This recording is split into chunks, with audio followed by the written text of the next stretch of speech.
Okay, thank you so much for joining us this evening. We have such a treat for you. I have been a follower of George Conway's for many, many years. Um, but before we get into today's program, let me first introduce myself. I'm Jill Nash. I'm the founder of Women for Harris Walls. To give you a little bit of background about our group, we started way back in 2020. We were originally Women for Biden Harris. And then more recently, we have pivoted and we are now Women for Harris Walz. But we all got into this because way back in 2020, we knew Donald Trump was a danger to our democracy. And we came from all different kinds of campaigns. Cory Booker, Amy Klobuchar, Biden, Buttigieg, Elizabeth Warren, but we came together and we were united because we understood the threat that Donald Trump posed to our democracy. Fast forward to today, we're over 1 million women. We're organized by states. So we're in 47 states. In 2020, we were the largest phone banking operation in the campaign. And now we've taken it to the battleground states. And we have women on the ground every day who are working tirelessly to elect Kamala Harris. So again, thank you for joining us. George, we are so excited to hear from you. And with that, let me throw it over to Linda Douglas. Okay, and thank you, Jill. Hi, George. Everybody, Hi. very excited to hear from you because you are definitely one of the more unusual influencers in this campaign. So I've actually known about and actually known you because I covered you for a little while when I was a journalist. Known about George for a long time. He was a very well-known Republican attorney here in Washington, D.C., a very highly regarded litigator. And he gradually evolved into a never Trumper. And then he became one of the most effective provocateurs on social media and cable. And I'm sure you've all seen him. And his social media is particularly sharp and brilliant and very funny. And recently he's launched a PAC, which is called the Psycho PAC. If we can show that. Well, look at the anti-psychopath. Anti-psychopath. We are not pro-psych. The other side is pro-psych. Yeah, they're pro-psychopath. And that is designed to make the case that Donald Trump is mentally ill. And so while we all kind of think of this as delicious satire, and while it certainly amounts to tremendous trolling that gets under Donald Trump's skin, which you're going to talk about because you are also involved in the Lincoln Project and you're really good at getting under his skin. But for our group here, I wanted to tell you that George's mission is really a serious one. So with that introduction, George, tell us what it is that you're really trying to do with the anti-psychopath. Well, really, we have 4 goals.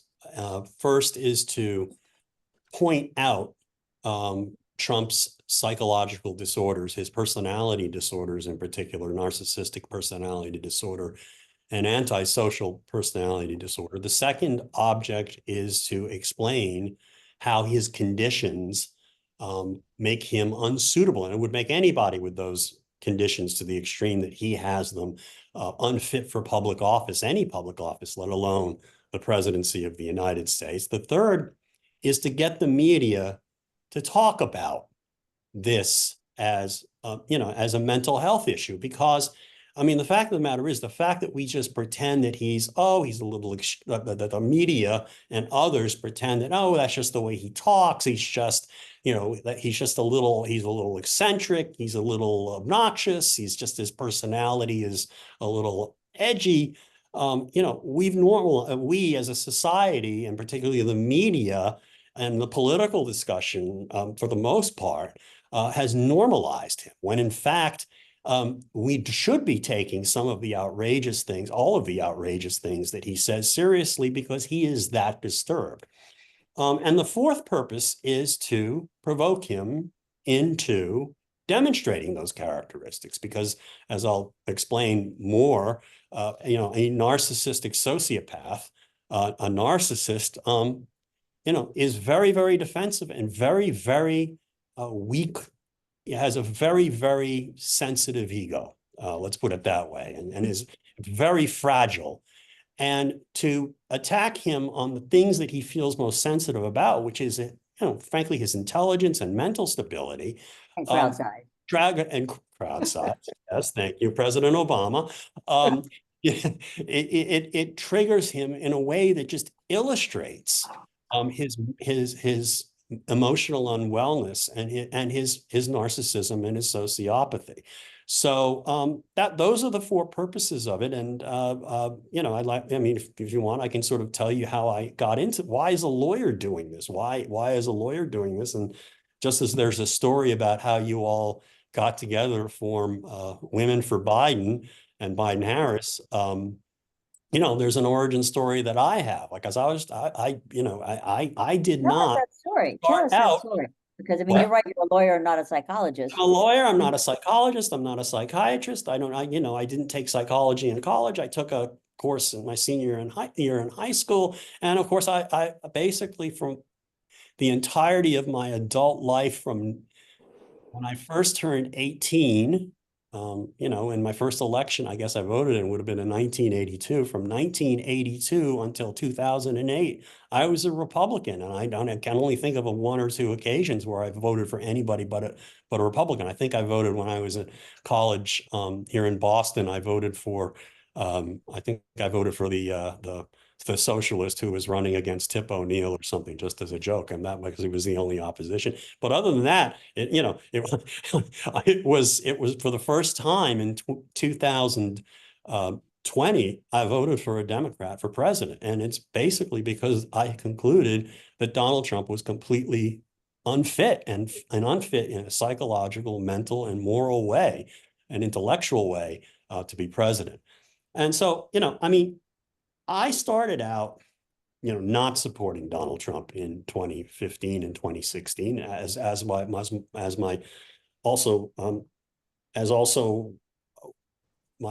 ex-wife Kellyanne was. We supported someone else. We supported Ted Cruz because we thought he was smart and he was conservative. I appreciated the fact that he was a lawyer. And I didn't really think much of Donald Trump, although interesting side story is that I right before I got married, I bought a condominium in Trump World Tower, which seemed like a good idea at the time. And it was a decent building. It was fun, had a nice view. And then we were involved in a condo board battle. And I weighed in on the Trump side because I thought the Trump manager was perfectly fine, which it was.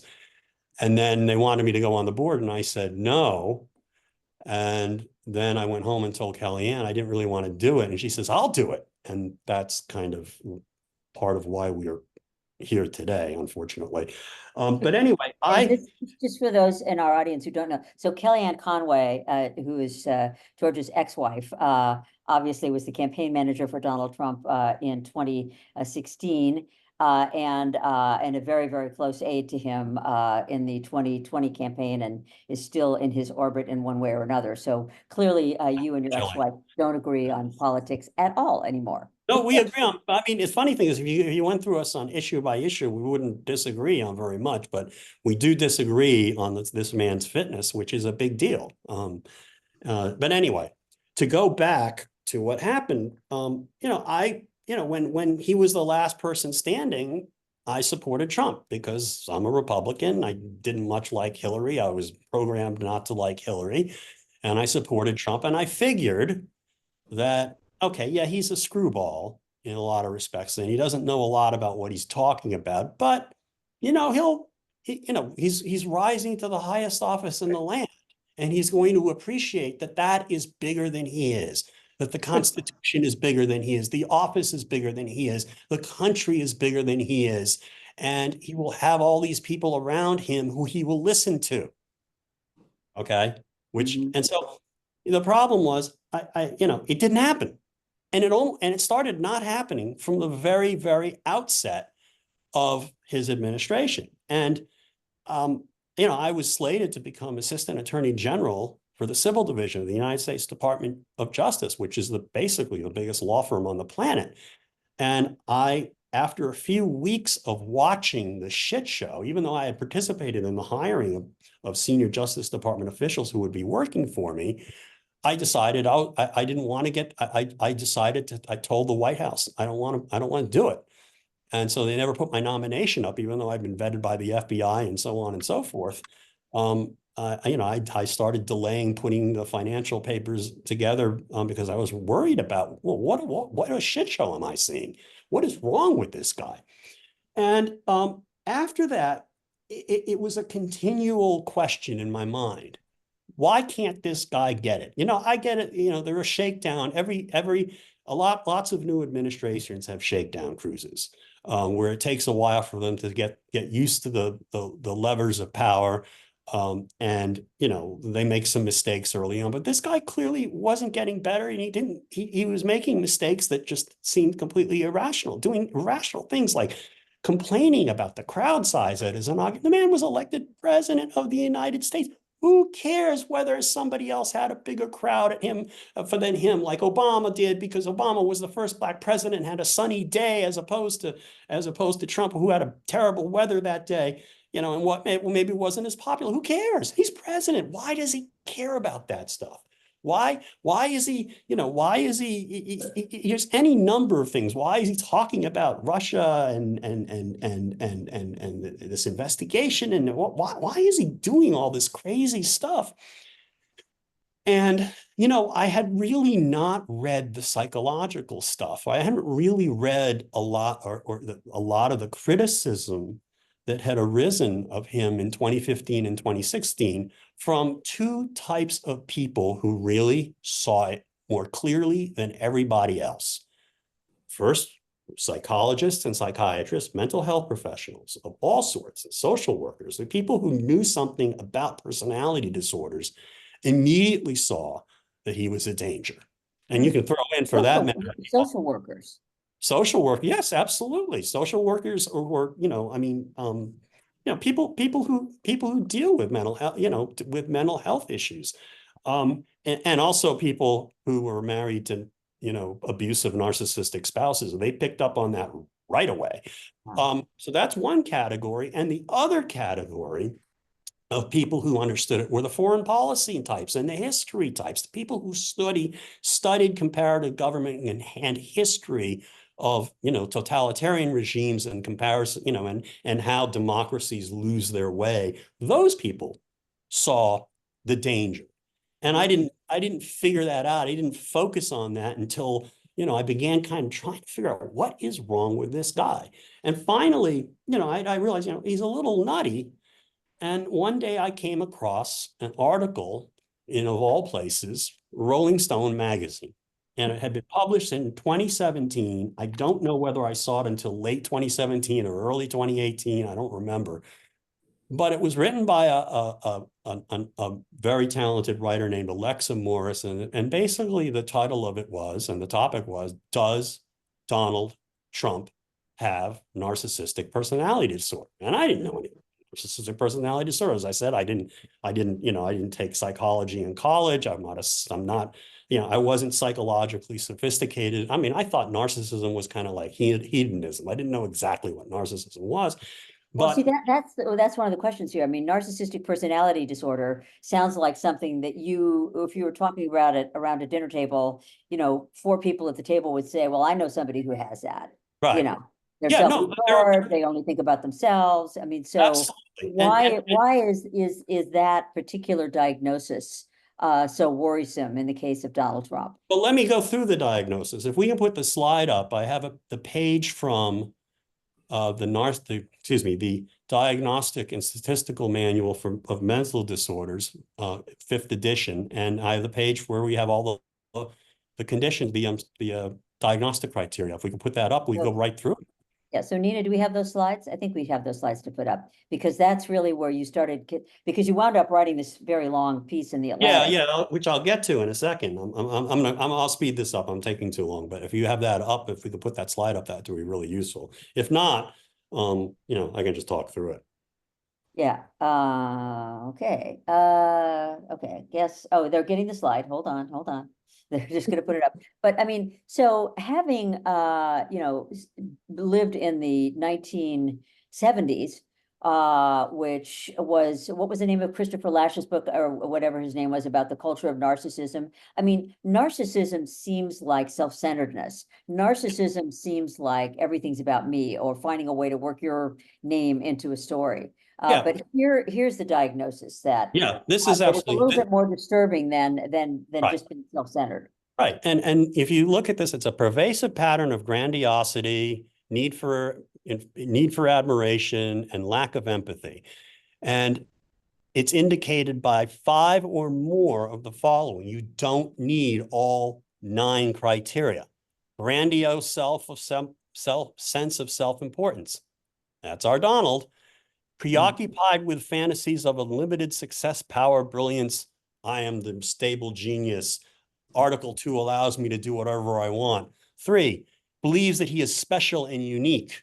Only I can do it. I am the one who matters. I mean, you just go through this. 4, requires excessive admiration. I mean, this is all laughable. 5, a sense of entitlement. Oh yes, this is what I do. I grab them by the what. 6, interpersonally exploitative. I mean, come on.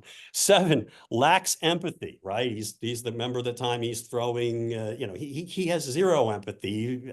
He's remember the time he's throwing the paper towels at the poor people in Puerto Rico, and he has absolutely 0 ability to understand or respect the feelings of others, is often envious of others. He's always envious of others. Crowd size. 9, shows arrogant, haughty behaviors. So he's 9 for 9. You could literally write a 100-page chapter of for each one of these as the examples. And so what happened with when I read that article, which went through those 9 criteria, I said, okay, now I get it. And then I put it together with, okay, but this is how I got into it, because I'm a lawyer. I practiced securities litigation, takeover litigation, corporate fiduciary duty litigation at a New York law firm that did takeovers. And I learned, the law of fiduciary duties is basically you have to put the interests of whoever it is you are holding assets for, or a company, whether it be a company or if you're a trustee holding a bank account, you have to put their interests first and not your own. And it turns out that the framers, and in fact, English common law viewed public offices as trusts, as and then that people who held those offices of trust as fiduciaries have to put the public interest first. It should go without saying. And it occurred to me that basically this man was so extreme, such an extreme example on all 9 counts of those, and again, only 5 were required, that he's totally unfit to hold any public office, particularly the highest fiduciary position in public life, which is the presidency of the United States. And that prompted me to start writing an article. I thought, I thought I should write something about this. And I went to the Atlantic magazine, which is, I thought, the one magazine that would be brave enough to do it, and I was correct. And I wrote an 11,000 word article that was published on November 3rd, 2019, that I'd spent basically a year on, going through these criteria. And I had created this huge stack of index cards of every crazy freaking thing that he had done. And I categorized them, like which 1s, 3, and 6, which numbers that it corresponded to. And I wrote this article basically explaining he was a narcissist, and that, he was so narcissistic, he was incapable of being president. I also in the process of Stop there for a second. So why would he be incapable of being the president if he? Because he can only think of himself. He can't. He views the government as an instrument of for his benefit and not for anybody else's. My generals, for example, right? He thought, and it was the whole. And as I wrote that, the Ukraine scandal was breaking out. And that was a perfect example. He was trying to use public funds to extort a foreign government into creating a fake political issue, a fake scandal to bash his expected opponent in the 2020 election, Joe Biden. And, it's just 1,000 reasons why. He's fundamentally corrupt. He's fundamentally incapable. You swear an oath if you become president to preserve, protect the Constitution on behalf of the people. It doesn't mean anything to him. The other thing I learned when I was doing the research was, many people say he's a sociopath. Well, when we go to the antisocial personality disorder criteria, because I ended up putting that in my article too. So a sociopath, and I think of sociopaths, I think of like Ted Bundy, like a. Yeah, I mean, there are lots of nonviolent sociopaths in, frankly, C-suites throughout the nation. I'm not joking. People will, business school professors will tell you that. And here you have 7 criteria and you only need 3. Failure to conform to social norms. I mean, come on. I mean, the guy's indicted on 88 counts, convicted on 34. Deceitfulness, as indicated by repeated lying. Hello, he's the biggest, most documented liar in recorded history. Okay, 30,000 plus, as noted by the Washington Post. Use of aliases. He used to call up journalists in Manhattan pretending to be somebody else to say, oh, this man is such a stud, Donald Trump, and he's dating all these women and he's got so much money. I mean, he used to pretend to be somebody else. Okay, impulsivity and failure to plan ahead. I mean, the entire battle during the Trump White House and now during the Trump second reelection campaign is keeping him from engaging in impulsive conduct that is destructive of his campaign. You think they wanted him to go out and tweet, I hate Taylor Swift the other day? No, of course not. But that was just pure impulse on his part. Irritability and aggressiveness, repeated physical fights or assaults. Hello, 26 women. Yeah. Including one who got who got a $3 million judgment for having been raped by him, and then 85 million on top of that for his lying about her. Okay, consistent irresponsible, as irresponsibility as indicated by repeated failure to sustain consistent work behavior or honor financial obligations. How many bankruptcies are we talking about? The man who never read it, and then he's the man who never read his briefing papers, and then lack of remorse, as indicated by being indifferent from or rationalizing having hurt, mistreated, or stolen from others.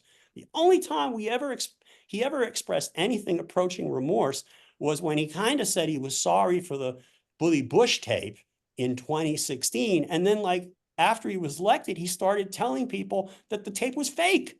Okay, yeah. I mean, again. 7 for 7, and you only need 3. He's a sociopath. And that's just as bad, if not worse. The fact that he's both a narcissist and a sociopath is really horrific because, this man can't be trusted. Okay. But one of the things, so when we were talking about, so these are very alarming, obviously, findings, and they certainly ring true the way, I mean, I think we could all agree that we just haven't seen it maybe packaged in that very expert psychological way. But the other concern that you've raised very boldly, because people tiptoe around this a bit with older people, is the potential for cognitive decline, which we made a very, very big deal about when talking about Joe Biden. Tell me why you think it, because, when people see him next to Joe Biden, he looks loud, he looks energetic, he looks strong, he has a fake tan, I mean, he just looks, younger and stronger and more energetic. But why do you think that that's also an issue? He slurs his words, and there is never a complete train of thought to virtually anything he says.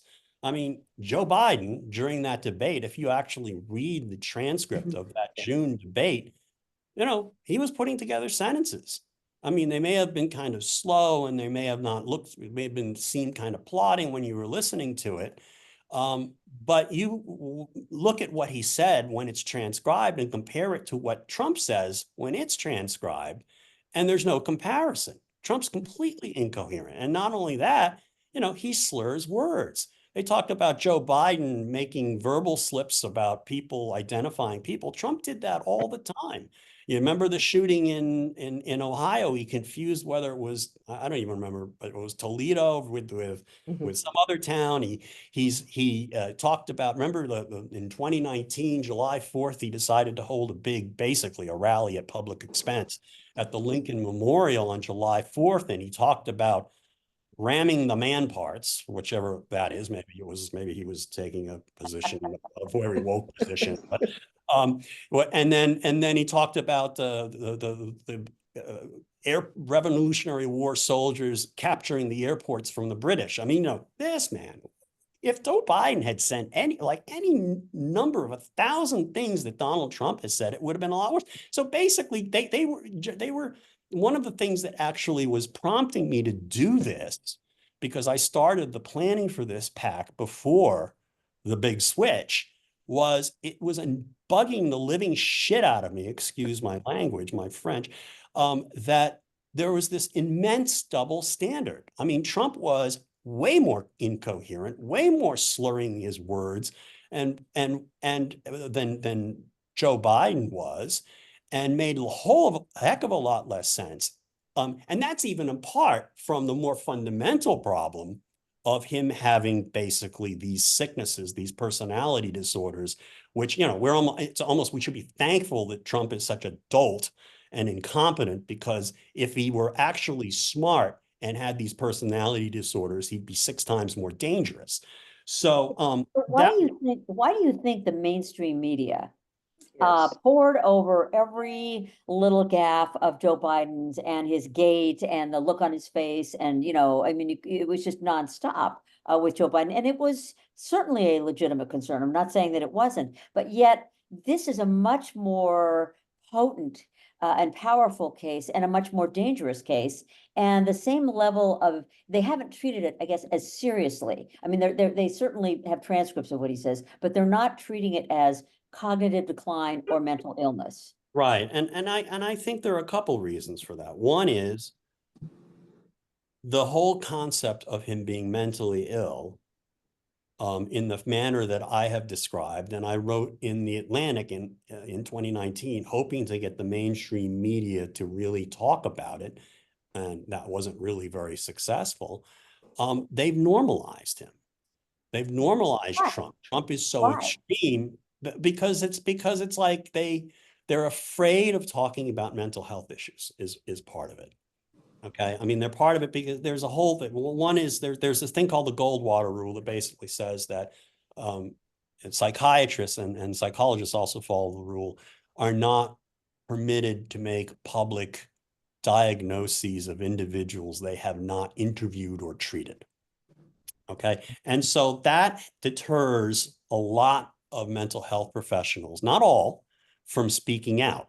Some mental health professionals just blow through it anyway because they think the rule is stupid. Others blow through it by saying, well, there's also this counter rule that we're going to apply against it called the duty to inform of a danger. So if you have this psychotic person who's going to go out and kill somebody, you can report that to authorities. And they use the same kind of parallel logic to say, well, we have a duty to warn the public about his sickness. So some of them have spoken out, but fundamentally, the press is afraid because they're afraid that, that they're, if the shrinks aren't allowed to talk about it, why should they be?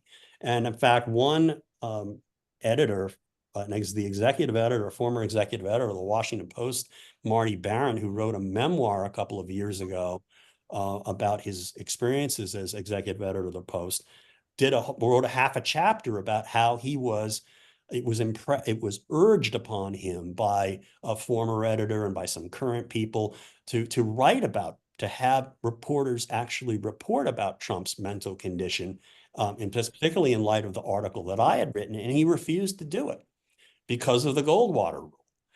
And you know, and I think there are other aspects of the Goldwater rule that come into play. People are afraid, you know, there's this fear of stigmatizing people with mental health issues, you know, and I get that to an extent, you know, but you know, it's a different thing to be depressed, for example. It's a different thing. The other kinds of mental health issues don't coincide with, frankly, evil, and they don't necessarily present dangers to anybody but themselves.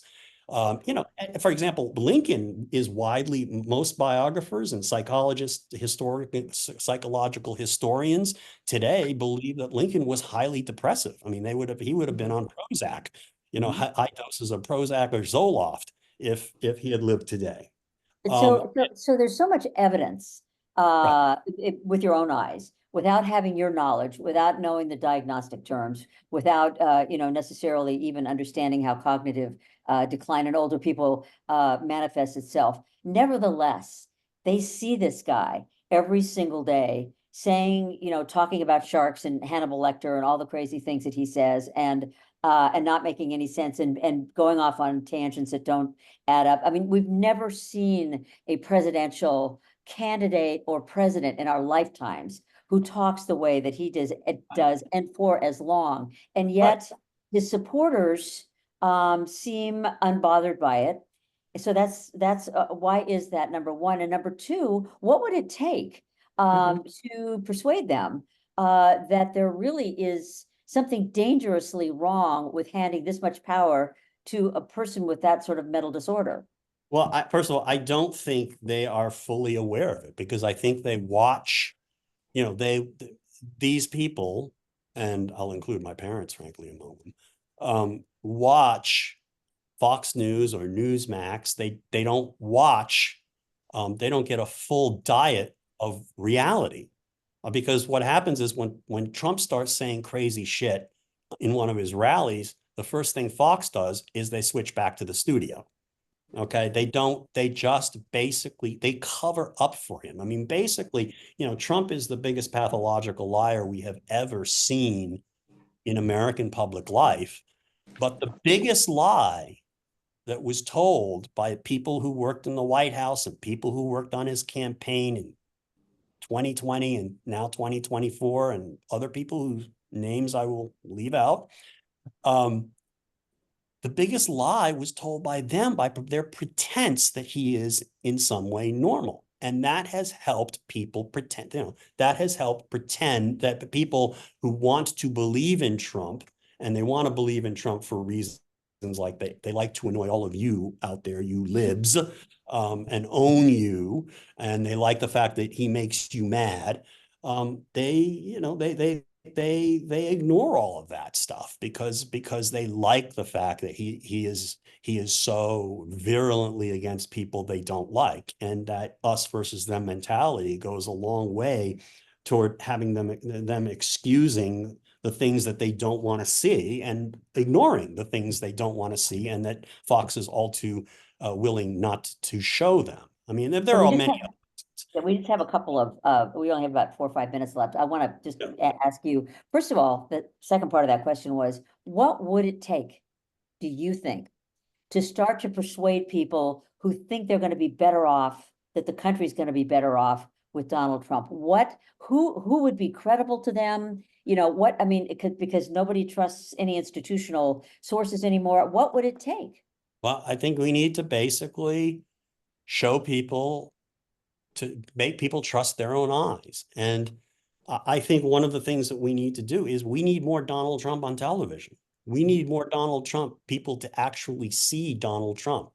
Oddly enough, it was a disadvantage to the Democrats to have Trump on trial this spring, because it kept him off the campaign trail.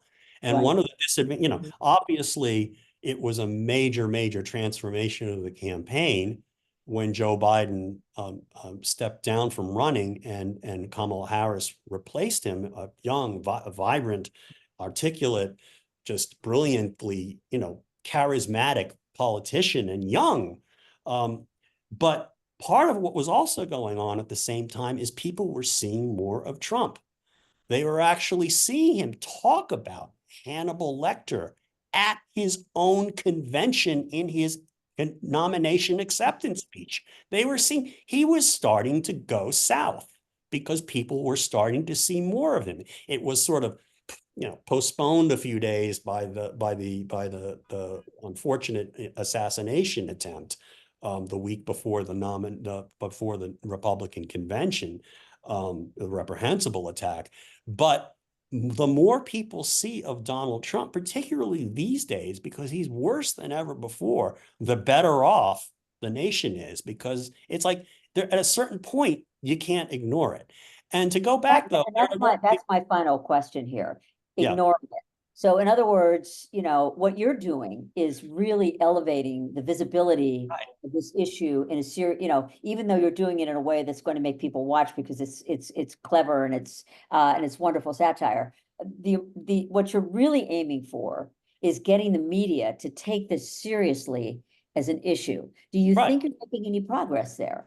Yeah, absolutely. And I think it's happening in any number of ways. I mean, his own behavior is raising these questions. And the more that you go out, and the Harris campaign is doing an absolutely bang up job in doing it, the more you provoke him into saying bizarre things, which is not that hard. As I like to say about Donald Trump, he's easy to manipulate. He's impossible to control. Our job, the campaign's job, everyone who opposes him, our job is to manipulate him. The campaign's job, the Trump campaign's job, the people in Mar-a-Lago have to control him, and they can't. I hate Taylor Swift. Perfect example. I'm trivial, but perfect example. So anyway, I had another thought about that, but I lost it. So I guess I shouldn't run for president. Well, give us your call to action. What can our people do? I think what you can do, the call for action is basically to keep talking about this. As a journalist yourself, you know that sometimes for some stories, there needs to be a hook. Everybody knows it's there. There's an elephant in the room. But nobody's talking about it, and it doesn't get talked about, doesn't get reported on until somebody makes it an issue. And one way to make it an issue is basically to talk about it. If everybody starts talking about it and it becomes an issue in the campaign, the media has to talk about it, and media has to write about it. And that's starting to happen. Weird. Helped a lot. And his behavior, provoking him into more extreme and erratic behavior, helps a lot. And I think we don't necessarily need. This is the point I actually wanted to make a few minutes ago. You don't actually have to make a diagnosis for Donald Trump. You can take the position, understandably. I'm not a doctor. You're not a doctor. We're not doctors. And we can't diagnose. Okay. And there is the Goldwater rule. But you see those characteristics of narcissists and sociopaths.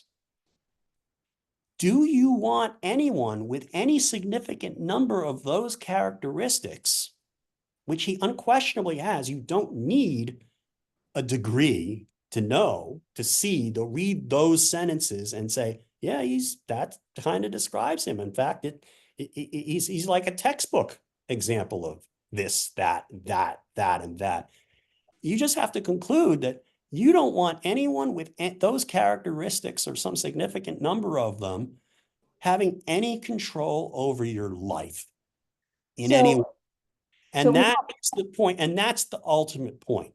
And to go back to the point about the supporters, it's important to remember, and we had this saying in the Lincoln Project. When I was involved with the Lincoln Project, we talked about something called the Bannon Rule. And the Bannon Rule was named after Steve Bannon, who said at some point that the Republican, if Trump lost a certain percentage of Republicans, I forget, it was 5 or 10%, I forget what the number was, he would lose the election. And that's the point. It's like all we have, what we are, this messaging is not going to affect necessarily the hardcore people who have basically shut their minds and shut off the television, although except to watch Newsmax and Fox, and who basically go like this whenever you tell them Trump said something stupid or silly or crazy. You're not going to get those votes, but you're going to get some of the votes of people like, oh my God, I'm exhausted by this, or what is wrong with him? And by continuing to explain and connect up his behavior to the things that he is saying, to the and make the point, for example, that when he talks about being a dictator for a day, it's these psychological characteristics that show you he actually means it, because these are the characteristics. I mean, there was a psychologist. I talked about malignant narcissism in I don't know if people heard the video at the very beginning. I think I talked about malignant narcissism in that video.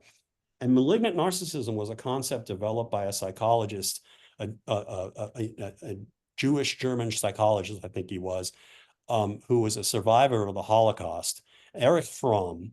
And he was trying to explain the psychological traits of, you know, murderous dictators like Hitler and Stalin. And these are the same traits, the traits of cult leaders, the traits of anti-democratic strongmen everywhere. Now, fortunately, we have a system that would, I think, prevent him from engaging in the worst possible things that you could imagine that we've seen in human history. But he's talking about doing these things. I don't know. Those are official acts. Maybe the Supreme Court would say he was God help us. I know. Yeah, so we have some questions. You're not asleep tonight, George. Yeah. Yeah. There's some. Remember that our audience here is from all around the country, Right. and not everybody is online all the time, Right. as those of us in Washington probably are. And there's some very interesting questions here about whether this should be the subject of more yard signs, whether this should be on billboards. I mean, what about using those kinds of, in many communities, those are very, very powerful tools. Is there any thought being given to taking this argument, condensing it, as you do so well on your website, and putting it out in other forms beyond the digital forms and beyond, television? Yeah, I mean, I think some people are doing that. I mean, and there's this pack called Mad Dog Pack that is actually doing some of this stuff. It's very, very in a very provocative way using billboards. I think the campaign is basically using the word weird as a proxy for these psychological disorders. And I think the important thing, and I think we, on TikTok, for TikTok, for example, there just been these endless videos and memes and songs that people have made about they're eating the dogs, they're eating the cats. Yeah, this stuff is gonna get out there. And I think it's just incumbent for people to basically discuss it in any way they can and just say, this guy is, to quote my website, fucking nuts, because he is. And it's actually not that, it shouldn't be that hard to sell. Okay. I mean, you don't really need the Diagnostic and Statistical Manual of Mental Disorders, 5th edition, and have to read through it and find the pages that I've identified. You just have to ask yourself, if this guy were the CEO of a public company and you were a director, and he started talking about Hannibal Lecter and about people eating dogs and cats, the first thing you'd do is you'd hire an executive search firm to get a new CEO.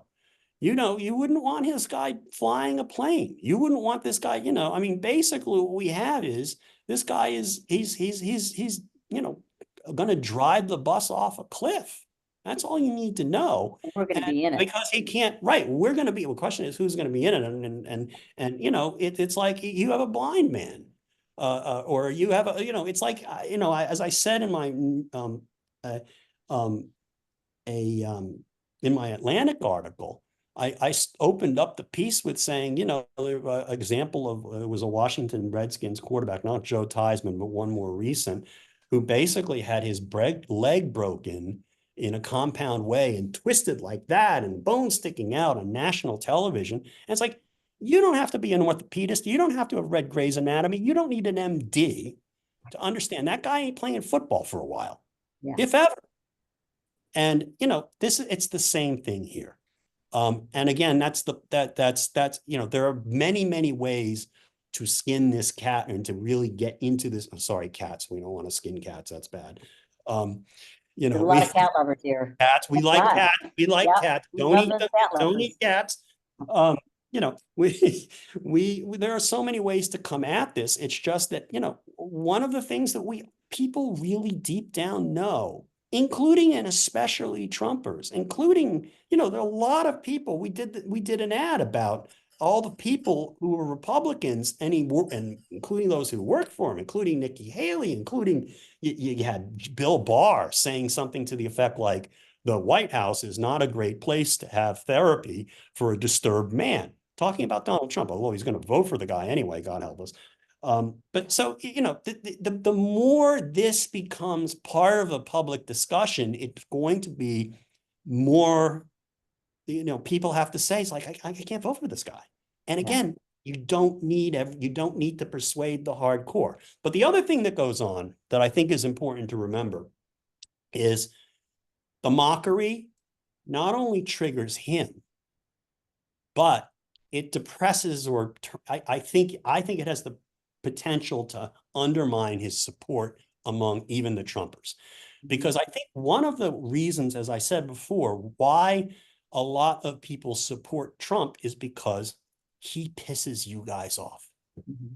You limousine liberals and wearing your pink hats and whatnot, right? Hey, it makes you guys mad, and that gives them a feeling of power over these people who think are above them.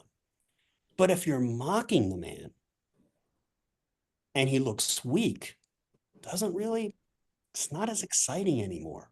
It's not as big a turn on anymore. And that's, you know, and that was one of the great, you know, that was one of the great things that Kamala Harris did in that debate. Brilliant things. I mean, actually, the most brilliant thing she did was basically looking at him. Yeah. Because, you know, it's like he wouldn't look at her. Right. He was too much of a wuss to look at her. And she went right up to him at the beginning, shook his hand, just got into his space, and then kept looking at him like, are you okay? What the fuck are you saying? Really?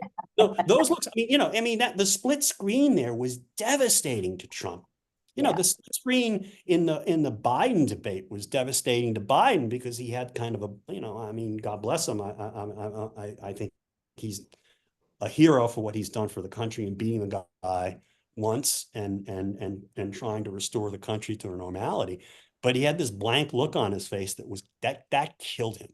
Yeah. Okay. No, it Split still screen. breaks Anyway, our heart to think about it. but that Let me- goes to the point of the more you mock this man, the weaker he looks, the less of a strong man he is, and the less attractive he is to his core supporters. So it So all here's does. another question. Here's another question from the audience, which I think is a smart question. It could be asked in a couple of different ways. So there's the 25th Amendment. Yeah.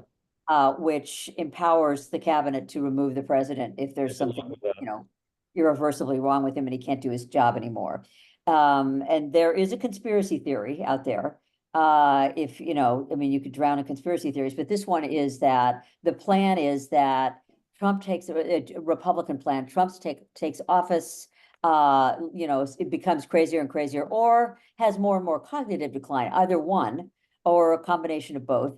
And then they move for the 25th Amendment and Vance takes over. Do you think there's any legitimacy to that, or is that wishful thinking, or is that a conspiracy theory in its own Wishful right? thinking. It's a conspiracy theory run wild, I think. I mean, look, they all knew he was nuts. There were actually discussions in 2020, early 2021, after January 6th, I think Eugene Scalia apparently had Eugene Scalia and Steve Mnuchin and Pompeo. They were having discussions about the 25th Amendment, and these discussions had gone on from time to time, but they were all too they were all too afraid of actually doing that. And if a word ever got out that the people were considering that, if he ever found out, they would have been all fired. I don't think, I just don't think, I don't think the Republicans, the Republicans in the Senate didn't take their duty to judge high crimes and misdemeanors seriously. They didn't do that twice. And I don't think the cabinet members in the Trump administration took their duties under the 25th Amendment seriously. I mean, it's the problem that these people are basically part of the leadership of a cult. And, as opposed to a political party, like the Democrats are an actual political party because they did what they had to do when they thought they were going to lose, because they thought that it was possible that maybe the man they had put up for president might not last 4 years, or people might not be convinced that he could. Okay. And that's not a cult. That's a political party. It may have been, people may still be mad about how Joe Biden was treated, but, it was people, the people who were having that debate were putting the party's interests and the nation's interests above any individuals, which is something that does not happen in the Republican Party, which I don't consider to be a party anymore. I consider it to be a personality cult. One quick last question, because we've only got 2 more minutes for real. So I've got a couple of questions here about if people, is there going to come a time when his supporters are going to realize they've been deceived?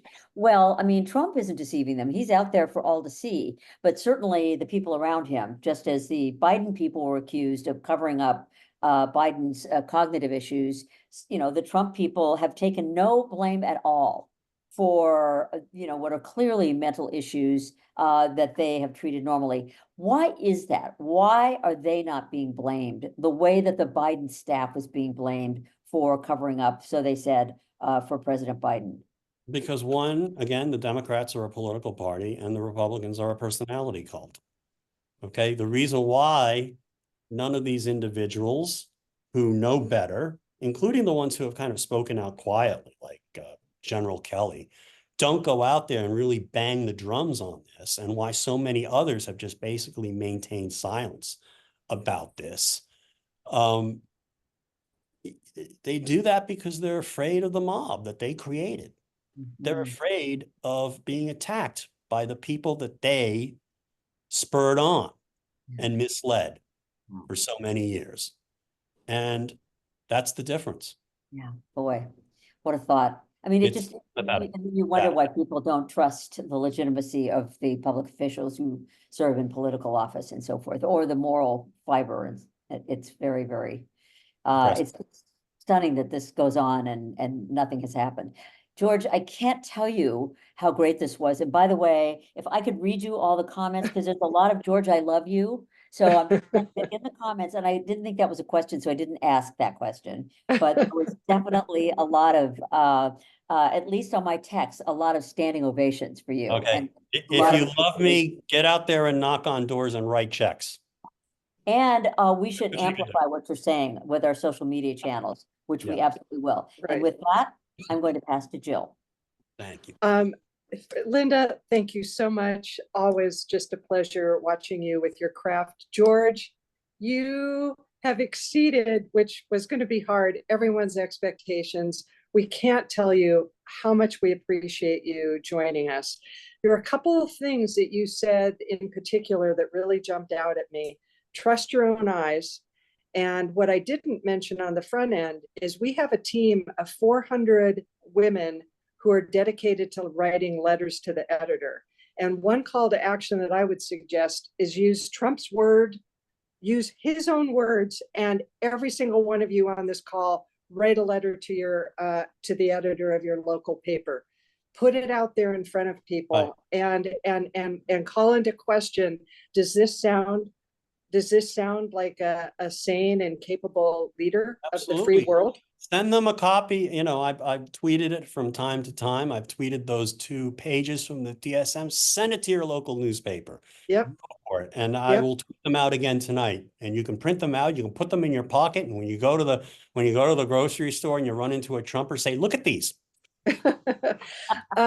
putting these things together is a labor of love, but it also takes a whole team of people to do. So I'd like to thank, in addition to George and Linda, Shannon, Nina, Lana. Thank you so much for all your work behind the scenes. Sandy, thank you for everything that you do. Our next speaker coming up is Celinda Lake, who is the pollster with the greatest insights to how women think and what women need to do in the 50 days that lie ahead of us. So please look for links to that. Join us and have a good evening. Thank you, everyone. Thanks for having me. Thank you, George.